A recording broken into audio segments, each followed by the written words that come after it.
Dios, que reconoce el pecado que ha cometido de soberbia. Y ustedes estarán preguntando, Padre, ¿y cuál fue el pecado? El pecado es que cayó en la dinámica que caían los reyes y los gobernantes de su tiempo, que querían tener el manejo, el control, el dominio de las cosas, manejar la vida a su manera y no a la manera de Dios. Yo quiero saber cuántos hombres hay para manejar mi guerra y para ser yo en cierta manera el que lo controle todo y el que tenga el mando y el manejo de las situaciones. Entonces eso le puede pasar también a uno en la vida, que uno tenga la prepotencia y la soberbia de tener el control, el manejo, el dominio, los cálculos de las situaciones, olvidándonos de aquello que el mismo Señor nos ha dicho, que Él es el que tiene verdaderamente el cálculo de las cosas, que Él es el dueño de los caminos, de los senderos, y que los proyectos que debemos realizar no son los nuestros, sino los que Él nos vaya iluminando. David entonces va a recibir un mensaje de Dios, y es que hay 3 castigos.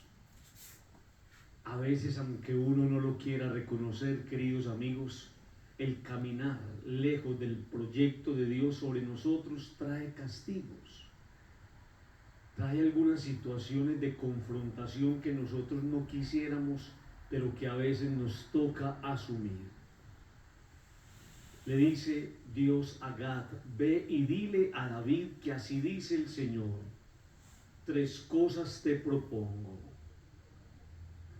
7 años de hambre en tu país, 3 meses de persecución o 3 días de peste.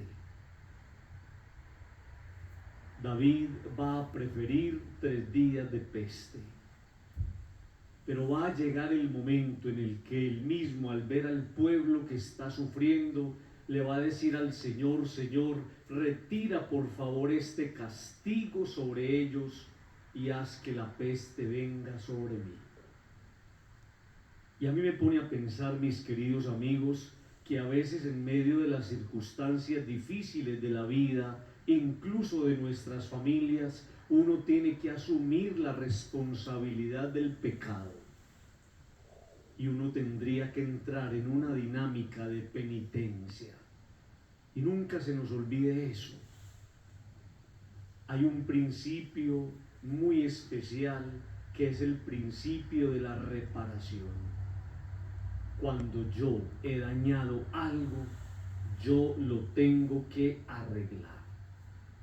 David le dice al Señor: yo aquí estoy para reparar el mal que hice.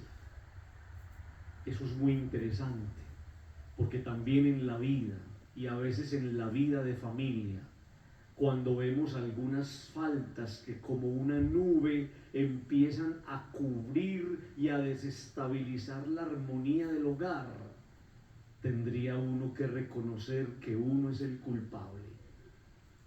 Eso lo entendió muy bien Jonás cuando iba en la barca y se desata la tempestad y empiezan a echar suertes de quién es el que ha cometido la falta, y él termina diciendo: soy yo, me tienen que arrojar al mar para que todo vuelva a la calma. También a veces nosotros tendríamos que decir con humildad en nuestras casas: es que el problema no es usted, el problema no es usted, el problema soy yo. Con mi manera de ser, con mi manera de hablar, con mi manera de comportarme, yo soy el que está rompiendo la armonía del hogar, y yo soy el que tengo que asumir esa responsabilidad. Ese es el pecado, queridos amigos, de David, que se le olvidó que era un hombre elegido de Dios y empezó a actuar como las personas del mundo. A uno no se le puede olvidar nunca de dónde viene. En el Evangelio aparece también un pecado y es el pecado de la misma soberbia. Amigos, es que ese pecado está guardado. Ese pecado está ya oculto y nosotros lo vestimos, lo maquillamos y hasta le echamos perfumito. Y por eso, queridos amigos, es que ustedes y yo a veces, y terminamos arrepentidos de eso como David, tenemos unas salidas tan desafortunadas. Ustedes y yo hemos dicho cosas que no debemos decir. Ustedes y yo hemos tomado decisiones que no debemos tomar. Pareciera que lo único importante es aplanchar al otro para yo quedar bien. Padre, yo no tengo pecados.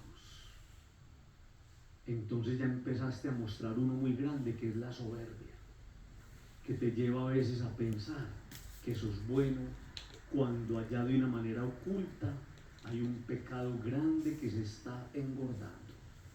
¿No pasa así? Cuando Jesús está en su tierra lo empiezan a perseguir y no hay cuña que más apriete que la del mismo palo, le dan duro. No pudo hacer allí ningún milagro. No pueden haber milagros cuando Jesús para mí se me vuelve tan familiar. Ese Jesús tiene que ser para mí motivo de asombro. Ese Jesús en medio de mi vida es un milagro y así lo reconozco. Pero si Jesús se me vuelve paisaje, como se le volvió a los contemporáneos, a las personas de su época, Jesús no va a hacer algo diferente en mi vida. Pero al Jesús que está ahí, al Jesús que hago fila para recibir en la comunión, al Jesús que cuando tengo un problema